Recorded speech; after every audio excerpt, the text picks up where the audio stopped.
Welcome to Fearless with Jason Whitlock. We got a slightly different holiday edition. We're getting the holidays started a little bit early. That's why I'm welcoming you into the show. Initially, Uncle Jimmy is going to be here, or we're going to pan Uncle Jimmy here shortly, and he's going to, he's all excited because the Chiefs won an incredible game last night against the Los Angeles Chargers. But I also brought in a special guest, a special musical guest, Butter. For those of you that follow country music, perhaps you remember Butter from 2010, 2011, rocking the beer gut about women with big beer bellies. And so Butter's gonna sit in with me and Uncle Jimmy. And anyway, without further ado, Jim, I'm gonna let you gloat about the Chiefs' big victory over the Chargers last night on Thursday Night Football. Well, this is not about gloating. We got to do things like we always do, first things first. America, have you heard?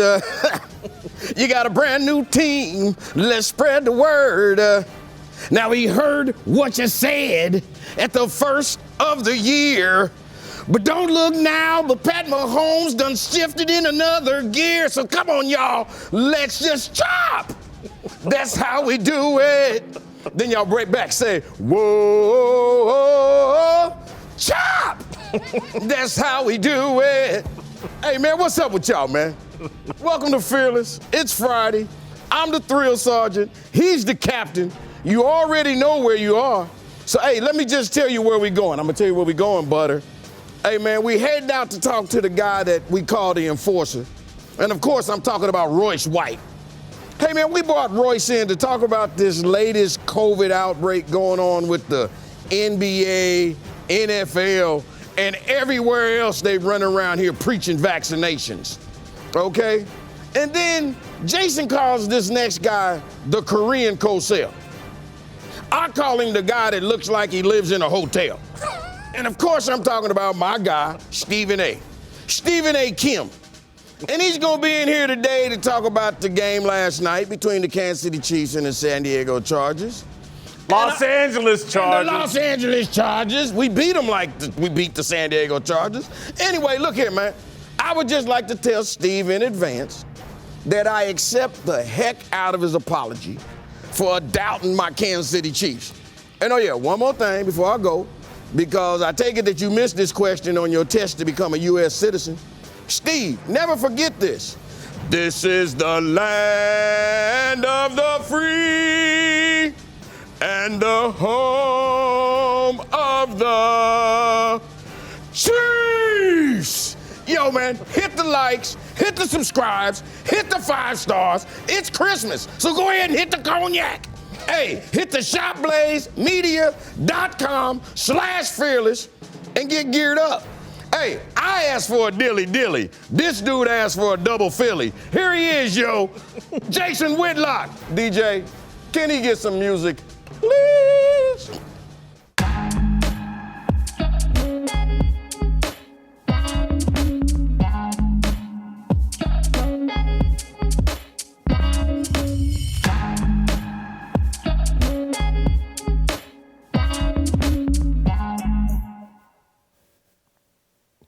Double Philly, I think Jimmy means double filet of fish sandwich. You know. I could be wrong. It was just a hunk of dead animal flesh after. Well, and you should add the extra cheese and tartar sauce when you mention the double filet of fish sandwich. It's one of the best things. Hey, listen, despite our little adjustment to the beginning of the show, it's going to be the same deal. I'm going to start a fire. And then we're going to go to one of our contributors, Royce White, and he's going to help me fan the flames of this fire. The only difference a little bit today is like the NFL and the NBA have actually started this fire for me. I don't, it's ready made. I'm just going to fan the flames. There's nothing I really have to do. The NFL and the NBA are having a COVID pandemic.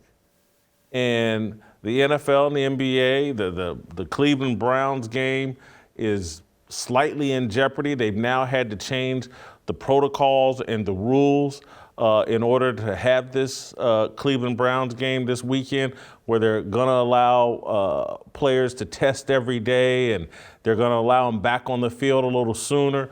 And Baker Mayfield and Myles Garrett are justifiably complaining because it's clear as day the NFL had one set of protocols and rules when they were trying to force everybody to take the vaccine. And so they let vaccinated players test once a week. Unvaccinated players had to test every day. Well, now that there is this COVID pandemic sweeping professional sports and sweeping the NFL, now the NFL, everybody's got to test every day. And what ended up happening that the players are aware of, the NFL's aware of, the media is trying to ignore, is that the NFL's protocols that allowed vaccinated people to test once a week has now made the COVID pandemic within the NFL, it's driven by the vaccinated players. They didn't have only once a week. And so they were going into buildings untested, unaware that they're carrying the virus, and they're spreading it and passing it along. This is the stupidity of the NFL's own rules, trying to force this vaccine down the throats of all these young men and all these young athletes in their prime, that they created protocols that penalize the unvaccinated. And now within the NFL, the NBA, the vaccinated people are actually the most dangerous because they've been going untested for stretches of time, while the actual unvaccinated people were getting tested every day. They would know, oh my God, I'm carrying the virus. I have COVID. And so then they would quarantine and remove themselves from their teammates. But because of this very bogus, false belief that, oh, the vaccines, if you're vaccinated, you're so much safer than everyone else. You only need to be tested once a week. They created this pandemic, this problem that they have going on, that have put games in jeopardy. Corporate media, their broadcasting partners, aren't going to talk about the stupidity of these rules and these protocols that set this league on fire and has games in jeopardy and has teams, as we roll into mid-December, lit up like Christmas trees with the COVID virus. They did this to themselves. The information, the data, I was just reading something today that TJ Moe had sent me from the CDC, basically admitting, conclusion, as this field continues to develop, clinicians and public health practitioners should consider vaccinated persons who become infected with SARS-CoV-2 to be no less infectious than unvaccinated persons. That's out of their own words. The vaccinated, just as much of a threat as the unvaccinated to pass on this virus. So when you tell the vaccinated, no, you only got to test once a week. That means for 6 straight days, they could run around carrying the virus, not knowing it, feeling like they're bulletproof. I took the vaccine, I'm better than everybody else. And they're actually spreading the virus. We've handled from start to finish this COVID thing very stupidly. We've promoted fear, we've bullied people into getting vaccines that really didn't. The safest people are the people who had COVID and recovered from it. The antibodies, those people are the safest. They should be walking around feeling very confident about themselves, but instead, we've bought into a myth that people that have taken these vaccine trials, these experimental vaccine trials, we're the greatest people on the planet. It's you unvaccinated people that are the threat. You're driving all of this. That whole narrative is blowing up right now in professional sports, in the NFL and the NBA. And again, I don't want to sound like I'm gloating, like I'm happy about it. But I'm just happy the truth is being exposed. And that we can quit treating the unvaccinated like they're the worst people on the planet. Let me tell you who the dumbest people on the planet are. Uh-oh. The ones who thought this vaccine makes me bulletproof. Vaccines take 6, 10, 12 years to be fully developed and tested and to be the kind of effective that we were trying to pretend these vaccines were after 10, 12, 14, 16 months of development. Those are facts that everyone knew and should have accepted. But everybody wanted to go off into their little fantasy world that somehow we had created a magic bullet for this COVID pandemic, and there is no magic bullet. So now we have to deal with reality. And I'm glad the NFL and the NBA hopefully are exposing these lies and myths that we have bought into. I think that's all I want to say for now on it, but I want to bring in Royce White, former Iowa State basketball star, former NBA first-round pick, and in my view, the smartest athlete talking about sports and issues today. Royce, welcome back to the show. And I would love your thoughts on what the NFL and NBA are going through as this COVID virus seems to be spreading across both of these leagues. Thanks for having me back, Jason. First I want to say my heart and prayers go out to anybody who was affected by this virus. I know a lot of people have lost loved ones, they've lost their jobs, they've lost homes, they've lost stability in their everyday life. And I feel for them, in a major way. However, this entire pandemic is a classic 3-card Monte. Right. It has been from the start. Nobody wants to really go back and pin down the origins of this virus, which has triggered and resulted in one of the biggest transfers of wealth and power, an outright attack on citizenship and our rights. And it is right on time for the Great Reset agenda and this fourth industrial revolution. And all of those things should send up real red flags for anybody. It certainly did for me when the pandemic originally broke out, and it has as we've progressed through this pandemic. And I hate to have to say this, but again, sports is politics. The politics are never off, and the NBA and NFL are example. People got to remember, the shutdown in America was triggered by Rudy Gobert and the Utah Jazz. Okay, the sports is not inconsequential in the way that the media industrial complex wants to play a unique role in conditioning and manufacturing the consent of people. And the vaccine mandates were off the rails from the beginning. There was no consideration of natural immunity. There were no medical exemptions.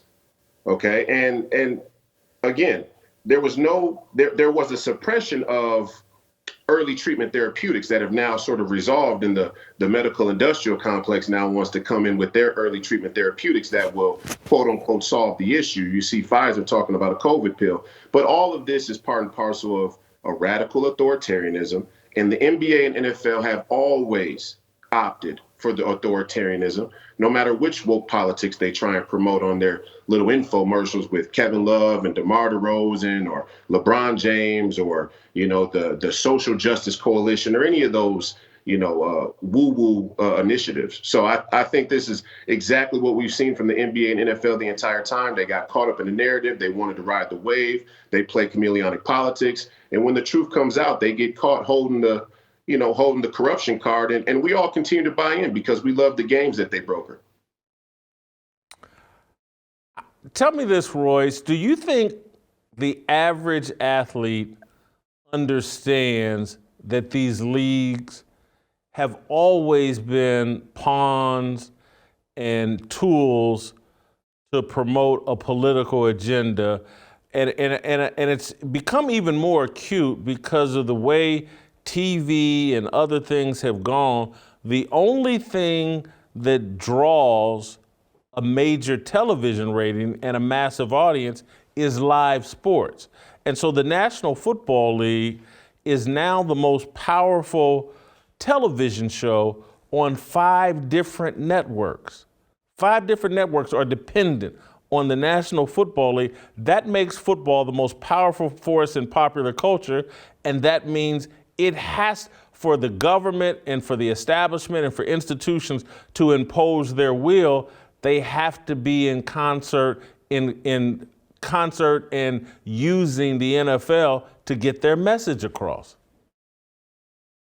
I agree with you 100%. I think that was my intuition around bringing up mental health and mental health policy or attitudes or culture in that domain, because again, it's the watering hole for a global corporate community, and their views and their attitudes is a reflection of the corporatocracy we live under. And I keep going back to that because I don't think there's a bigger issue. I don't think there's a bigger issue in our society than the function of corporatocracy. That and the institutions that preside over us. Now, I will say that the NBA and NFL are pawns in it, but pawns can be important pieces depending on how you use them, depending on the chess player that you're sitting across from. So I don't know if the athletes really truly understand how significant sports is. And I'll take it even a step further. I think sports has become the new religion. I think in the rise of atheism and the resignation from faith in God, that sports and sports figures have become the new religion. And with that being the case, it's even more significant to pop culture and the overall spirit of our society than many other institutions. And let's just call it what it is. Our Black athletes have got to wake up and understand the role that they play. And they have to become more honest in their initiatives. I'm not one to say that athletes should pull away from politics. I'm one to say that athletes should dive in and have a more comprehensive, integrity-based view when it comes to how they see the world and how they want to advocate certain social issues. And if they do that, then athletes and these sports institutions will become a very powerful force in steering our culture back in the right direction if they so choose. What do you say to me, and particularly to others who have kind of walked away from sports because they feel like it's too much politics and it's too much simple-minded politics with no depth, that either they've walked away, which I have not done, but I have to say I don't enjoy sports as much as I used to. And my very first love in sports was professional basketball. My father used to take me and my brother to see ABA basketball games when I was a little kid. Basketball was my first love. The Indiana Pacers, my first love. I've not watched an NBA regular season game this year. I didn't watch very many last year. I didn't enjoy the playoffs or really start watching the playoffs last year until LeBron was eliminated. Should people distance themselves from sports? What do you say to us that have either walked away or just have less passion for it? I say don't throw the baby out with the bathwater. I've distanced myself from sports too, especially watching it, especially the NBA, obviously because of my history there with that organization. But what sports is trying to convey at bottom is worthwhile. Sports is trying to convey a hero narrative, right? People sacrificing themselves, whether it be time, whether it be energy, whether it be blood, sweat, and tears for a greater cause, for a greater goal, in many cases, which you have to work with the team. And even in individual sports, you still have to work with other people in order to achieve the goals that you want to in the sports world. And much of that is honest and pure. And I think it's why we continue to gravitate towards professional sports, even though we know the structures and brokers around it are corrupt as the day is long. And I understand that because there's a genuine beauty in sports. And when a person sacrifices for that ultimate goal and you see them achieve it and you're able to witness it, it's nothing short of miraculous. And there is something divine in it, and there is something godly about it. That's the Jesus Christ model in a way, self-sacrifice. However, I think it's been greatly tainted by the corporatocracy around it, by the brokers around it, who are completely willing to undermine those ideas in order to, one, maintain power.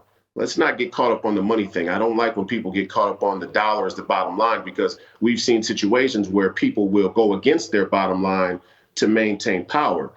So maintaining power, but also expanding their vision, expanding this globalist vision that they have. And you know, it's a dangerous threat, because all of our young people grow up wanting to be athletes still. And we can't underestimate that. And we can't underestimate how our young people are being conditioned to capitulate and be compliant with an establishment that presides over them when they hold the keys to their dreams, perceivably. Royce, I want to read you some quotes from Baker Mayfield, Cleveland Browns quarterback. Get your reaction to what he's saying. And then I want to let you go. I'm going to move on. I want to have a conversation with Butter and Jimmy. But Baker Mayfield, in his frustration about these new emergency protocols the NFL is imposing, make up your damn mind on protocols, showing up and making only 3 teams test, all so you can keep the game as scheduled to make money. This is something he tweeted out. Then another tweet, actually caring about player safety would mean delaying the game with this continuing at the rate it is. But to say you won't test vaccinated players if they don't have symptoms, then to pull this randomly doesn't make any sense to me. And then finally a third tweet, tell me if this makes sense. No test this morning, then let our team gather for practice, then show up after practice to test them. Something seems off here. The NFL is making up the rules as they go along. They bought, I get the myth that the vaccines were gonna cure and fix everything. And now they're scrambling and they appear to look foolish in front of these NFL players. Yeah, I mean, I think the spirit of what Baker Mayfield is trying to convey is absolutely right. I think they are inconsistent. I think the establishment that presides over them have been inconsistent since the start of this pandemic. And I think they'll continue to show inconsistency. And it's not always transgression that seeds moral decay. Sometimes it's contradiction. And ultimately, look, I think that he's getting lost in trying to make sense of a world that he's, decided to still participate in, when there's no sense to be made of it. And the NFL didn't buy into the woo-woo. They were in on the woo-woo from the beginning. And that's the point that I think I want my athletes to take away from this is you're not going to be able to make sense of it, Baker. There's no sense to be made. It's wrong. It's corrupt. It's based on a lie. COVID-19 isn't a lie, but the power games that are being played underneath this pandemic are certainly based on dishonest agendas. And there'll be no sense to be made of that, whether you're in the eye of the storm or you're outside looking in. Royce, thank you so much. Really appreciate you coming on and adding your insight and flavor to this discussion. Happy holidays. We'll circle back to you after Christmas. Before I go, I want to tell you about my good friends at Good Ranchers. Over at Good Ranchers, they have a variety of boxes to give as gifts this holiday season. Choose the Ranchers Classic for the perfect combo of high-quality beef and tender chicken, or go with the Cowboy to have an ultimate steakhouse experience with the Black Angus ribeyes, Wagyu burgers, and more. Most of what you find at the store is imported from who knows where and with who knows what in it. But Good Ranchers only sources and sells meats from here in the USA, and every piece in your order is individually wrapped and vacuum sealed to lock in flavor and freshness for up to a year. Whether you eat it tonight or 3 months from now, it will be the best meal you've had each time. Give a gift they'll remember and they'll use. They'll use it. We all love to eat. We all gotta eat. Go to Good Ranchers. Get your Good Ranchers box or gift card today.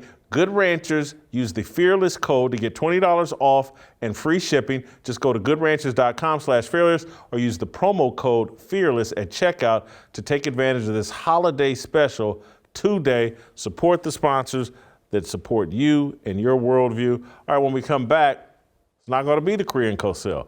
I'm going to have a little conversation with Bunny. Damn. Butter. You know where his mind is. Hey, Bunny. Hey, what's up, Bunny? Butter and Jimmy.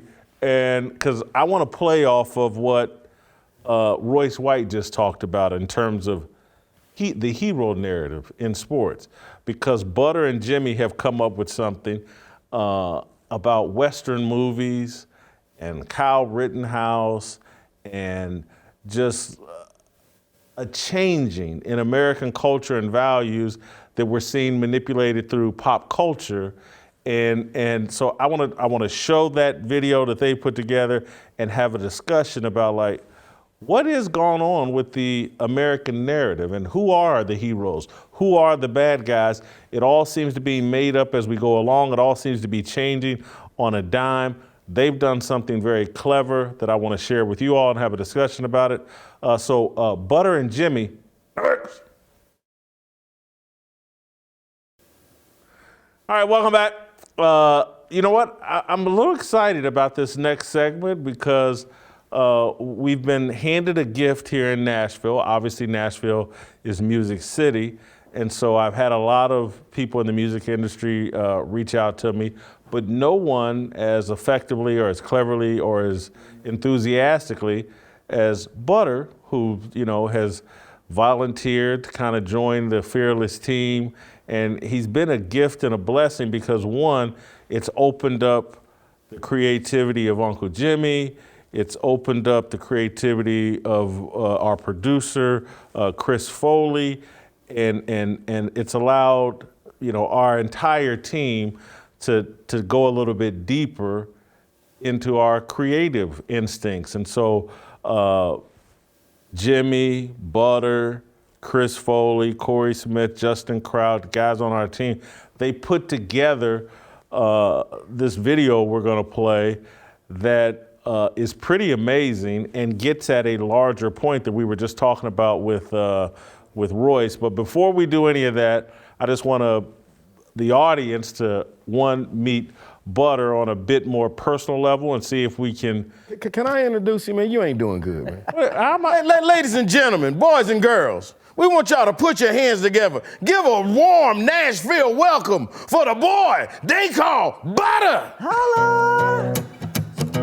I think this is, keep playing, I think this is the song that kind of made Butter famous that I was talking about. Rockin' the beer gut. Yeah, Rockin' the Beer Gut. Go, let them hear a little taste of that.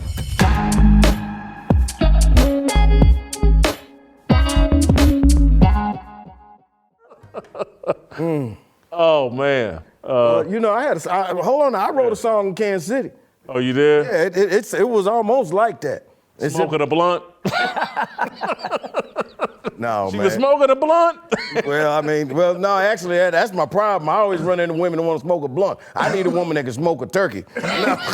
No, man, I actually wrote a song, man. It's called Loving, I Love Eating the Muffin Top. Eating it? Jim, could you stop? Could you please? Excuse, that's with Butter, of course. Yeah.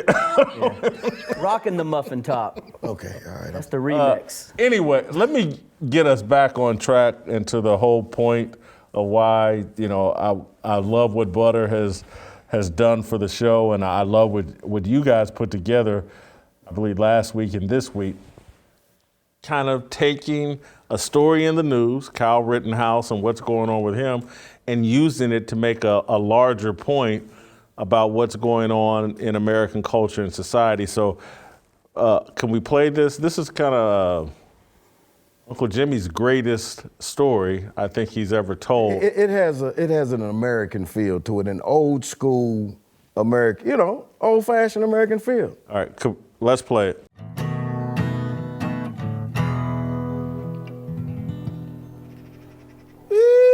Doggy. That was a mighty fine song you got right there, Butter. Thank you. Well, look here. Uncle Jimmy wants to tell you a story, and I'm going to need you to pipe down for a minute. You think you can do that for me? No problem, partner. I enjoy a good story. Listen up here, man. America's changing. I'm not sure it's changing for the better, you hear me? I remember a time America was raised on Western movies. You know, the stories that captured the good old American spirit. Freedom, know-how.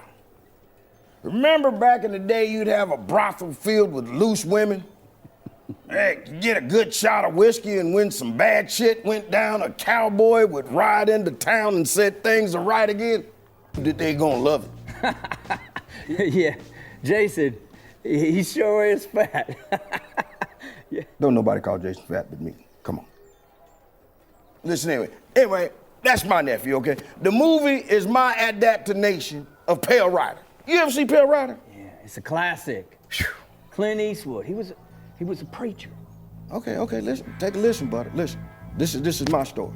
See, it all started out in a frontier town called Kenosha. There was this mean cuss by the name of Blake. Man, he'd been in and out of trouble for years. And then this varmint went and beat up a woman. He sexually assaulted her, and the judge finally issued a warrant for his arrest. Well, when the sheriff and his deputies came a-calling to get him, there was this whole dust-up.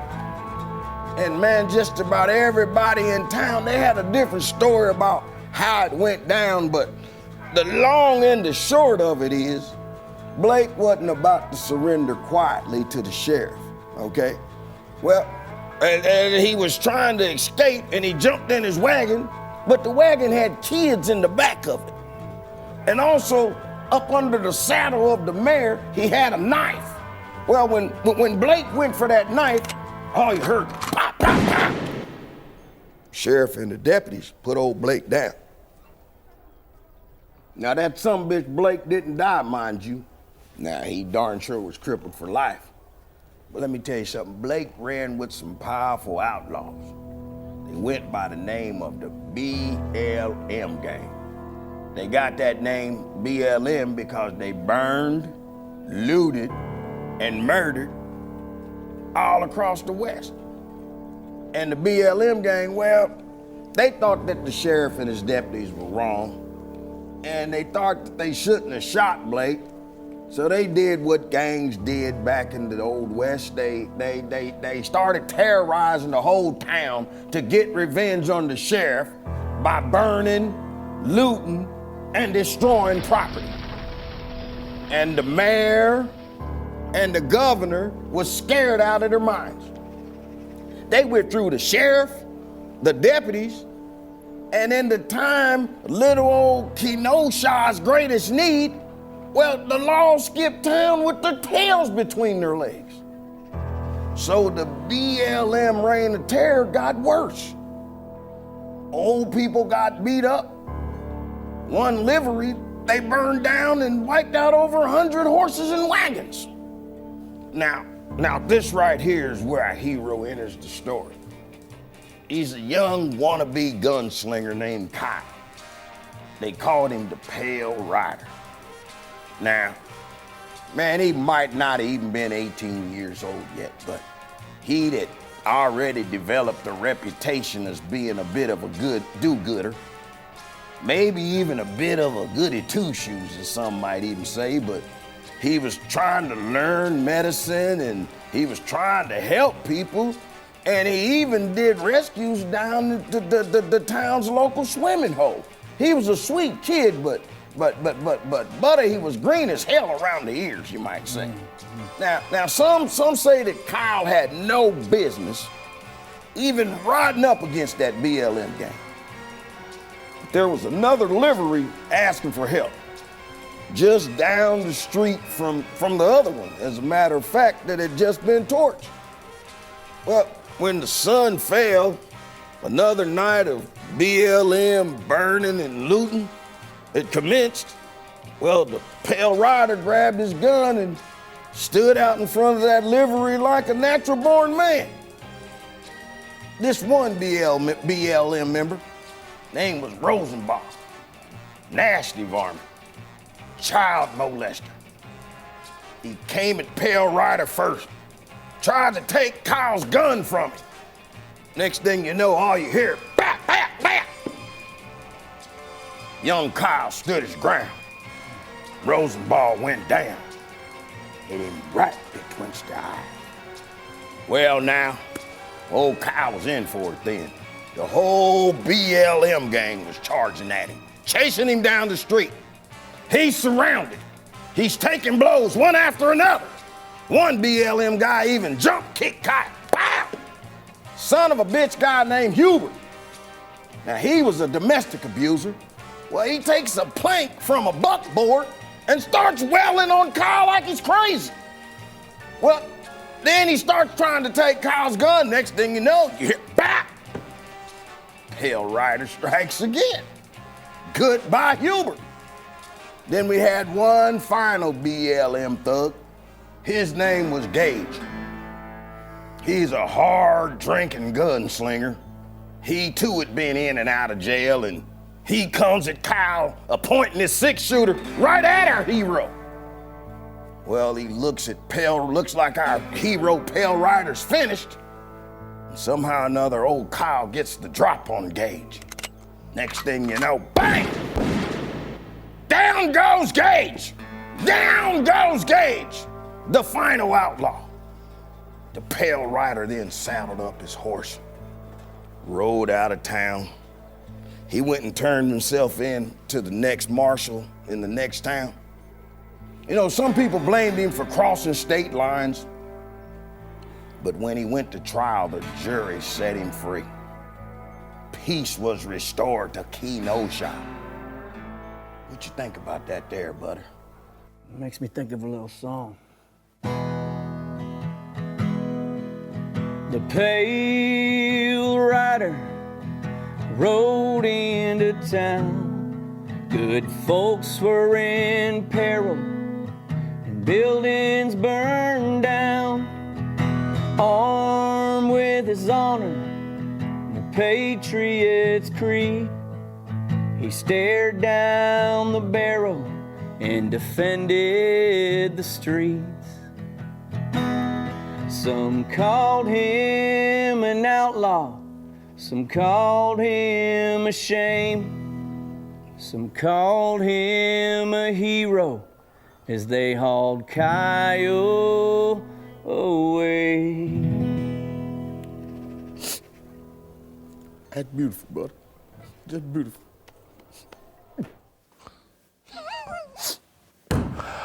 All right, so that's humorous.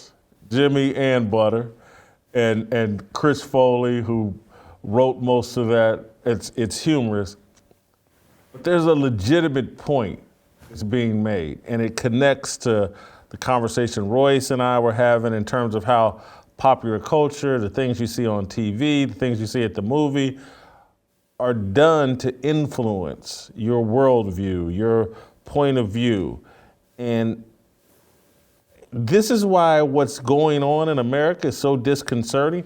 We had 60 years of movies like Pale Rider and True Grit and The Unforgiven and The Searchers and all that. And we knew who the bad guys and good guys were.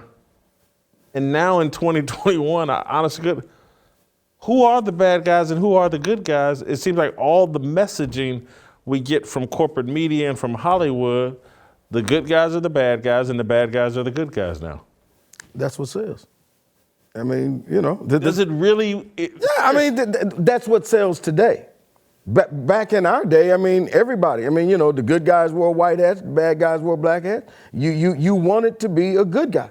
Nobody wanted to be a bad guy. You know, but somehow or another, we came upon an era where somehow or another you wanted to be the bad guy. Somehow or another it wasn't cute to be the good guy no more. It wasn't fashionable. It wasn't cool to be a man or be accepted. I think when I think about like the first bad guy that I could, well, not the first, but like my favorite movie is The Godfather. Okay. And The Godfather basically turned mobsters into the guys you root for. And that came out in 71, 72, somewhere around there. And then I remember really as a kid, and I don't know what, Jimmy, you'll know the year right off the top of your head, but when Scarface came out, Tony Montana became the good guy. Was that 81, 82? Somewhere, yeah, I was in high school. 81, 82? Yeah.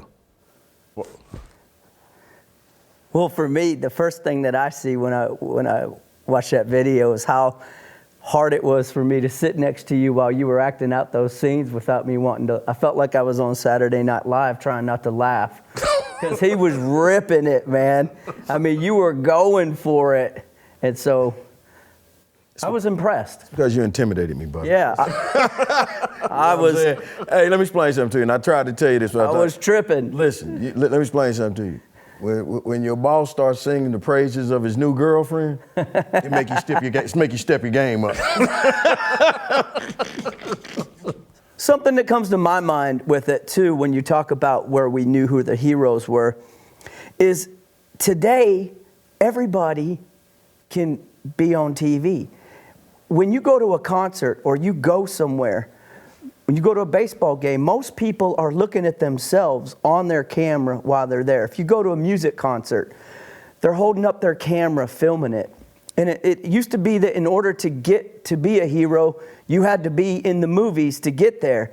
But now, you know, with our phones and the internet, I think those lines are just blurred so much because everybody has their own version of who they are, and we can promote things differently. And I think it's tough. There's so much information to consume. There's so many internet heroes and stars that are grown from really no specific talent other than followers. It's a unique time, definitely. I just how it was told cleverly in that story, but I mean, Joseph Rosenbaum was a child molester,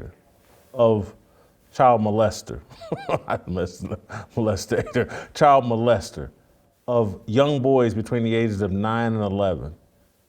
And somehow he's the sympathetic figure and Kyle Rittenhouse is the villain. And that's what I found profound about that piece.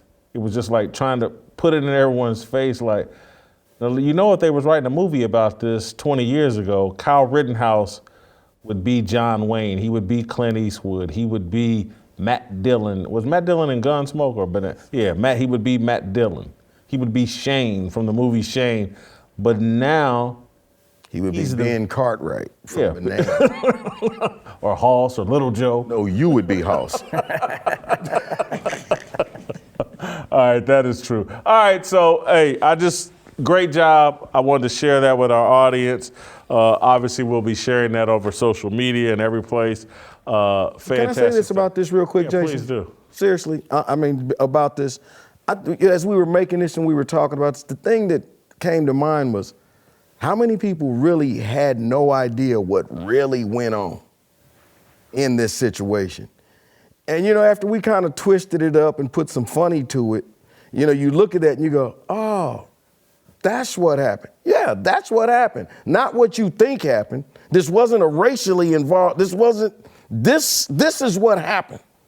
Okay? Well, as you did point out, I mean, one fact they did get right. He did cross state lines, Jim. That is factually true. He crossed state lines. Okay, but his mother was driving the horse. He did cross state lines, and that's Pale Rider crossing state lines, and, you know, good job, Uncle Jimmy, good job, Butter, good job, Chris Foley, Justin Kraut, Corey Smith, fantastic. All right, let me tell you guys something. There's nothing worse than walking into a situation where you're going to have to be around or in front of a bunch of people, and all of a sudden you start to sweat. I've been there, and my guess is you have too. This is why I use Sweat Block. Antiperspirant wipes. Now, I know this is going to sound crazy, but I literally only have to use Sweat Block once or twice a week, and it keeps me dry the entire time. It's stronger and more effective than most clinical antiperspirants, and here's the beauty of it. It's so simple. Use it in the morning before you start your day, or look, you can use it the night before when you go to bed. It's good all the time. No need to worry about all the sweat. It's all guaranteed. Sweat Block is a complete game changer, and you need to get it now. If you or someone you love is dealing with this, you have to check out sweatblock.com. Get it today for 20% off at sweatblock.com with the promo code FEARLESS. That's sweatblock.com with the promo code FEARLESS. Korean Cosell. Next! 모두 다 빨리 박수 쳐 기다리지 말고 서둘러 Reason that I'm back is to feed you raps and I see that you are 배불러 So fly All right, welcome back. Let's roll out to Los Angeles and bring in the Korean Cosell. Steve was in the city that hosted a terrific Thursday night football game, or an interesting Thursday night football game between the Chiefs and the Chargers last night. May ask him about COVID, but mostly I want his thoughts on the Chiefs and Chargers from last night. I got to say, Steve, and Uncle Jimmy's not going to like me saying it, but I was not very impressed with the Chiefs last night. Brandon Staley, the head coach of the Chargers, gave that game away. No, and by the way, I'm glad you got to me finally because I need to check out of here in about 45 minutes. Okay, but anyway, I thought the Chiefs were the second best team on the field for about 57 minutes. And Jay, I am not a football expert. I need to ask you, since you played at the Mega Mac, are you still allowed to kick field goals on fourth down? Are you just not allowed to take points? Because here's the thing that got me about Brandon Staley, and I watch a lot of Chargers football. He's very aggressive, and I know that's the new way of playing football, but I get why you want as many points as possible. But Jay, here's where the perception is not the reality. You take away the two Raiders games that the Chiefs have played during this long winning streak, their offense is averaging in the low 20s. Why not just stack the points? Because first of all, he left about 12 points on the board, and the game should have been 28-10 at halftime anyway. But I think Staley overthought it and kept the Chiefs in this ball game. I thought it was one of the most irresponsible coaching performances I've ever seen. And he's done a nice job with that Chargers team. But to not go ahead and take the points, 2 field goals in the first half, kick returns virtually never happen in the NFL anymore without someone getting called for holding and it getting taken back. You open the game with a great kickoff return, take your 3 points, you've stolen 3 points, and just keep pushing the thing forward. He then passed up 3 field goals, the longest one being 46 yards. He cost himself the game. It's irresponsible. These analytics people that think they're smarter than the game, they spend all their life playing Madden football, and now they want to coach like it's Madden football. Take your 3 points, keep it moving. And so I just was not impressed with the Chiefs. I think until the last 3 minutes or 2 minutes of regulation and the short overtime period, Patrick Mahomes was very unimpressive in that game. He left points on the board, missed a wide open, I think it was McCole Hardman, easy throw because he didn't grab the laces and was trying to get it out too quick. But there were other things in that game where I was not impressed with the Chiefs. I was blown away at Brandon Staley and his coaching and just the irresponsibility of these young guys and arrogance. And so he's trying to install a culture and a belief, look, we're going to be super aggressive. That's the mentality of this team. And over the course of the season, my aggressiveness is going to pay off and is going to win us a game. Well, you know what? Last night, it cost him a game. It probably cost him the AFC West. It probably cost him a home playoff game. That's on him. He's going to have to live with that. If next season, if Justin Herbert or Joey Bosa or whoever or Keenan Allen is hurt come playoff time or some point during the regular season, you have a small window to maximize and to exploit your advantages. The Chargers, to me, are possibly as good as any team in the AFC. I certainly think they're better than the Chiefs this year. They beat them in Kansas City and should have beaten them again last night. But this guy may have blown it, and they'll be playing on the road in the playoffs if they make the playoffs, and they'll probably get bounced early, and he's going to have to live with that for the entire offseason, that he cost him a game on Thursday Night Football trying to impress all the analytics people that think fourth down is now just another excuse to throw a pass. Right. And Jason, and you played the game, and you played at the most physical position, which is offensive line. Everyone always talks about how players always want to go for it and be aggressive. Right. But I would argue that when you don't make it, you deflate that team emotionally, especially early in the game, early points. And I pointed this out before to you, Jason, that most NFL games, if you watch the red zone, they'll point it out during the witching hour. As the fourth quarter begins, many games are really within one possession. So 3 points here, 3 points here, 3 points here. it matters. It really does.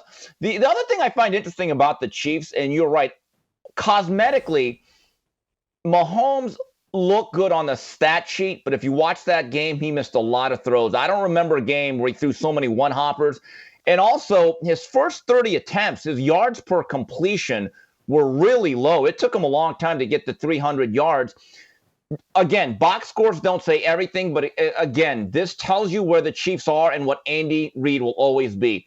They had 47 passing attempts, and they had 20 rushing attempts, 3 rushing attempts by Mahomes. So they only called 17 plays on the ground, which were designed runs. There needs to be a little bit more of a balance because the book is out on the Chiefs. You play that polo grounds, cover 2, deep center field. You keep everything in front of them. And that's the other thing that Brandon Staley did not realize.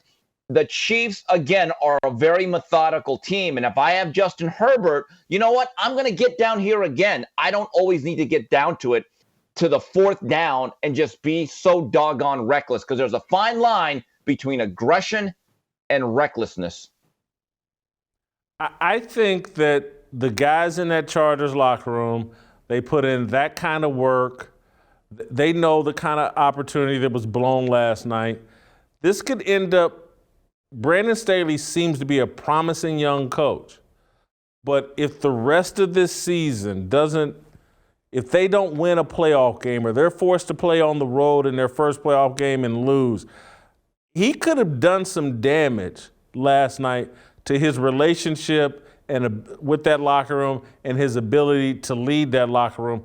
Sometimes losses like last night linger. Yes. They can catch up with you in the next game. It may catch up with you in the next season. He did some damage to his reputation last night. Now, he can recover from it. He's got a great quarterback. They got some nice pieces around him. They got nice defensive pieces. He can recover from it, but he's going to have to recover from it or he could suffer the consequences of it. Jay, I completely agree. And again, this is a different type of situation. The magnitude was different. Let's go back to that Super Bowl about 7 years ago. I, to this day, don't believe the Seattle Seahawks organization has ever recovered from that short slant that was intercepted by the Patriots instead of just giving the ball off to beast mode Lynch. Now, again, that's the Super Bowl. I get it. The magnitude of the game is infinitely bigger. But coaches say this all the time, especially in college. When you have a rival and you lose to that rival, the message is on that Monday, don't let this game beat you 2 or 3 times. In other words, we got to get back up emotionally. And Jay, I get the sense that type of loss was deflating emotionally for those Chargers. Jim is chomping at the bit to say something. He's the Chiefs fan and homer. He started the show singing some song, "The Chiefs are back." He's absolutely crazy. I left that game with more questions and concerns about the Chiefs than I feeling good about the Chiefs. Jim, I know you're just a homer. No, I'm a realist. This is why I'm the thrill sergeant, because I'm a real sergeant. I like what God like, and that ain't nothing but the truth. Now, did you or did you not see when the switch went on? Did you see the switch when it went on, Kim? Now, if you're not a big Tyreek Hill fan, all he does is act like he run fast down the field. But did you see that catch in the 4th quarter? Did you see the catch? I mean, look here, man. I don't know of any receiver in the league that's gonna make a better catch than that. That was Andre Hopkins does that almost. No, man. Now, look here, man. Look, a catch, a pass, right there. Come on, man. That's legitimate. That's big time right there. Travis Kelce. Hey, man, the game was looking bad. What did Kelce do, man? Kelce went down and made a play when we needed it most. Patrick Mahomes, this run right here, bam.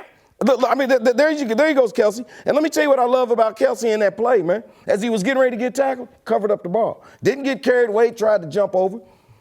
Hey, man, I just like what happened. I like it was close, but you know what we did? We was just a little bit better. And that's what it takes, man. It's got to be a switch. Pow! There it is. I will give the Chiefs a little bit of credit. The next time they flick that switch, hold on, Steve. Yeah. A smart coach, when the Chiefs would have flicked that switch, A smart coach would have had his team up 14, 15 points, and it wouldn't have mattered that they flipped the switch. It would have been too little, too late. Go ahead, Steve. Yeah, and I want to make this point, and I know Jimmy's going to agree with me on this. Without having Chris Jones, that's a major loss on the inside. When he plays inside, it's a different defense. And that's the other thing that got me about Staley. You have a very good little running back in Austin Eckler. He didn't get the ball in the red zone. And I'm thinking to myself, Brandon, I know you want to be fancy, but there's a philosophy called KISS, K-I-S-S. Keep it simple, stupid. Yes. Thank you, Jimmy. Thank you. Yeah. Steve, before we push on and let you go, what did you think of Uncle Jimmy's Western story? Wow. Pale Rider, Kyle Rittenhouse. That's right up there with Tombstone. That is an American classic. This is the Citizen Kane of Fearless. If he doesn't walk away with one of those Oscars, it'll be a travesty. Okay, but the other thing, I want to tell Butter one thing. Great job. I love your song, but you don't have to try not to laugh when you're watching the current Saturday Night Live. That it never elicits that reaction anymore.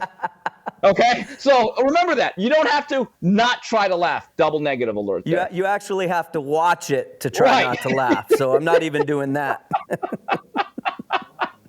All right.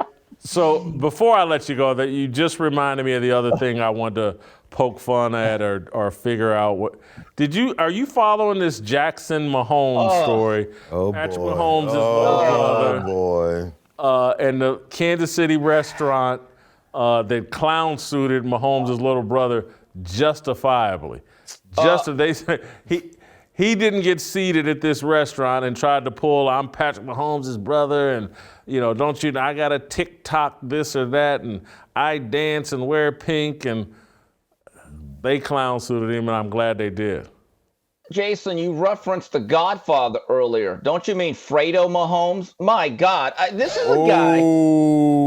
This is a guy Steve. born on third base, and he thinks he hit a 10-run home run. It's the worst thing in the world. This guy's laughable. He also did that thing where the Redskins were paying tribute to Sean Taylor, the late great Sean Taylor, and he jumps on the logo and starts doing the running man. This guy's irredeemable. That's the only thing I really have to say about him. Here's the initial apology that the restaurant put out that clown suits him. Dear Jackson Mahomes, we are sorry that we set boundaries that you tried to ignore. Oftentimes people with unearned status and a sense of entitlement think they are above the rules and will lash out at the employee enforcing them. We are sorry we could not seat your very large group. As you probably saw, our bar is very small. We are sorry that you have the reach that you do, or at least that you think you do, and that instead of using it for something positive, you decided to use it to try and crush a small business. We survived a global pandemic. We'll survive your ego. It goes on and on and on like that. And I'm glad that they did it, because this little sense of entitlement, and the reason why they had this reaction, I will guarantee you, having lived in Kansas City for 16 years, Jim basically born, raised, and lived most of his life in Kansas City. Kansas City's a little small town. And so I would imagine there must be so many stories around Kansas City about Jackson Mahomes acting entitled at bars and restaurants all across Kansas City. That's why this restaurant stepped up and called this guy out publicly. He's like anybody else that does dumb stuff. You hear about one thing, but it's the 30 things they did before that is the reason why you're hearing about this one thing. No, there's no doubt about it. And look, I think there was also a game, I think it was the second, third week they played Baltimore. Lamar Jackson makes that great comeback, and he's out there spraying water on the fans. But Jason, I ask you this, though. At what point, because I'm sure that Patrick Mahomes cannot be ignorant to all of this, does he take his brother aside and say, that's my name that you're sullying? At what point does he step in it? And what part of this does he bear responsibility for not curbing this type of behavior? I'm going to say something sympathetic towards Jackson Mahomes. And I'm going to say it with all sincerity. I don't know, Butter, do you have any brothers and sisters? 2, yeah, sisters. Older, younger? Younger. Jim, you got a lot of brothers and sisters. Matter of fact, I just got another one last week. Go ahead. I got older. I didn't find out till Thanksgiving, but go ahead. I got an older brother, an older stepsister that's like my sister, and another older stepbrother. But for my brother, and I say that my brother's never complained about this, but I have thought about it for the last 30 years. My brother was a very good student and one of the greatest brothers ever invented.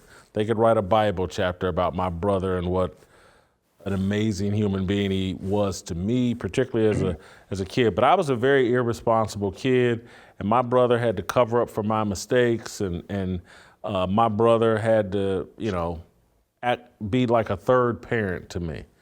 And I got a lot of attention because I was a bad kid, but I was also a great athlete.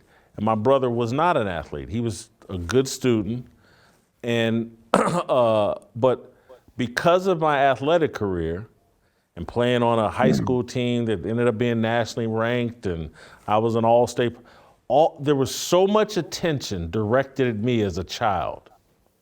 And my brother was all into it. He was into my high school career and college career. But at some point, when I got out of sports and then transitioned into this media career, it's like the attention and discussion about me, it never stopped. It's been ongoing for 45 years. A lot of attention, a lot of conversation about me first as an athlete, now me as a journalist. My brother's never complained, but I've thought about it all the time, like, this ain't right. My brother's a better person than me, and I get all the attention.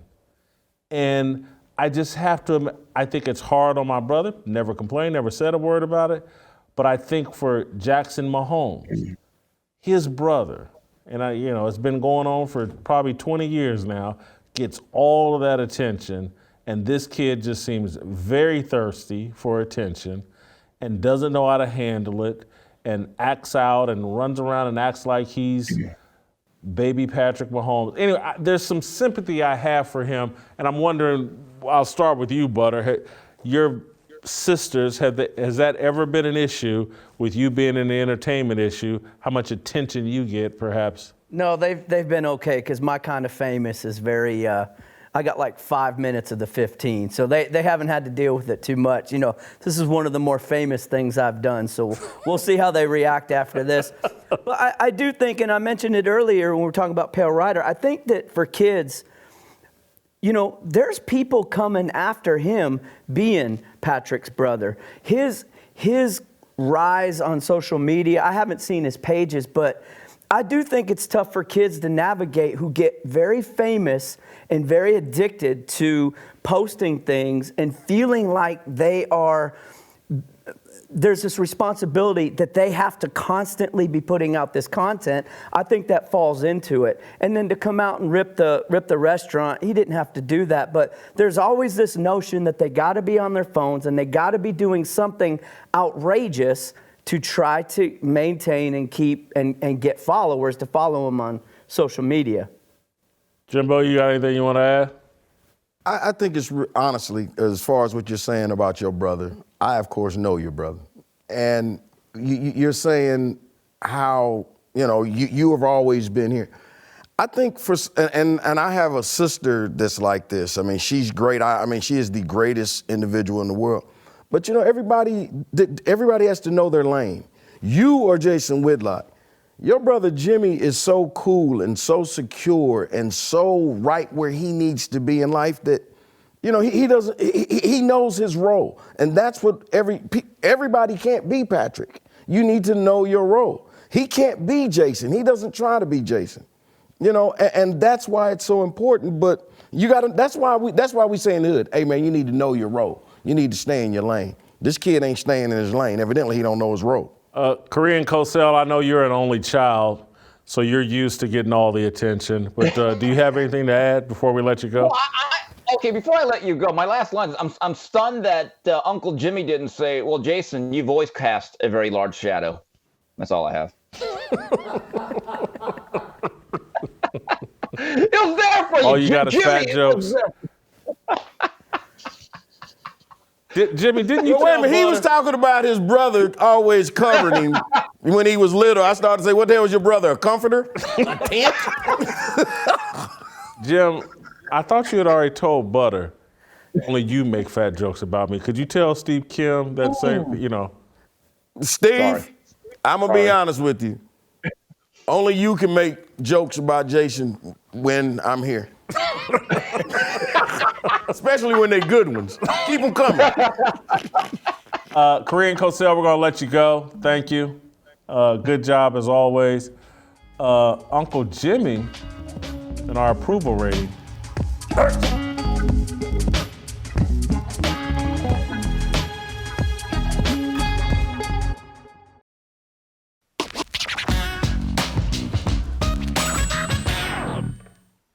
All right, welcome back. Uncle Jimmy, I'm going to break your heart. We don't have time today for you to tell me how great I was. We got to go straight to the approval rating. I know that you've got notes for days about all the great things that I did. Are you going to be okay? Go ahead, man. Go ahead. Well, you know what? Why don't just put the camera on me and I'll tell you how great I was. It'll save, because I can do it probably quicker than Jim. It'll only take me 15, 16 minutes to do this. You can do most things quicker than me. Go ahead. On a serious note, let's get to the approval rating buddy. of Chargers head coach Brandon Staley. He blew the game last night, was absolutely horrendous. But I got, what are they, 8-6? 8-6, job performance. I'm going to give, and because they were terrible last year, this first year with Justin Herbert, I got to give him an 18 in job performance. Job performance, I give him a 25. And I would like to say, thank you for a mighty fine job performance. Go ahead, keep it moving. Character, I don't know a lot about him. And, we'll see how he adjusts after blowing last night's game. So I don't want to go too high or too low. I'm going to give him an 18 in character. I give him a 25. I give them a 25 because they the clown roll well. Is that hey, I thought that their performance last night was, Charger, very Charger-ish, very Marcellus Wiley-ish, very Sean Merriman-ish, just very mediocre. You know what I mean? Damn, you want that smoke. They got Pro Bowls they want to show you, Sean Merriman and Marcellus. All right, authenticity. He kept it authentic. He likes to go for it on fourth down, and he kept doing it to the detriment of his team. So I'll give him a 20 in authenticity. When it comes down to authenticity, I'm going to keep it real. They get a 0. They look good, but they still the Chargers. I don't give a damn where they change their zip code to. They still the Chargers. It factor, I got to be low.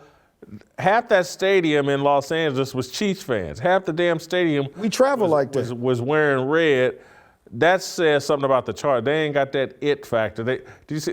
Adele was in went to the game last night. Did you see that? Yeah. Did you see LeBron James too? I saw Rich Paul. Was LeBron there too? Yeah, he was there. Oh, Jay-Z. I saw Jay-Z and Maverick Carter. So LeBron and his whole little. He could have been far behind. But actually, LeBron was gone to get him popcorn. So I give him a 5 in it factor. I give him an 18. In it factor. I give him 18. Because you know why? Why? Because I give them respect.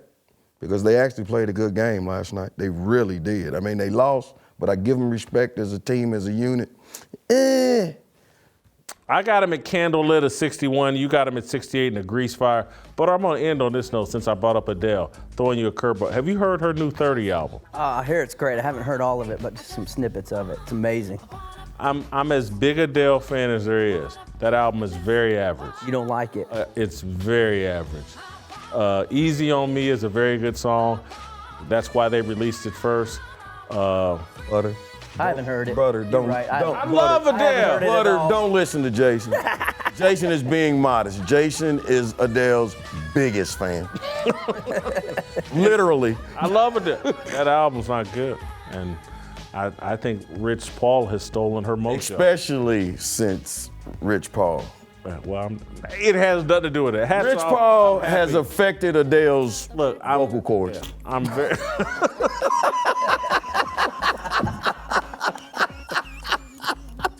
Giving that man a lot of credit, Jim.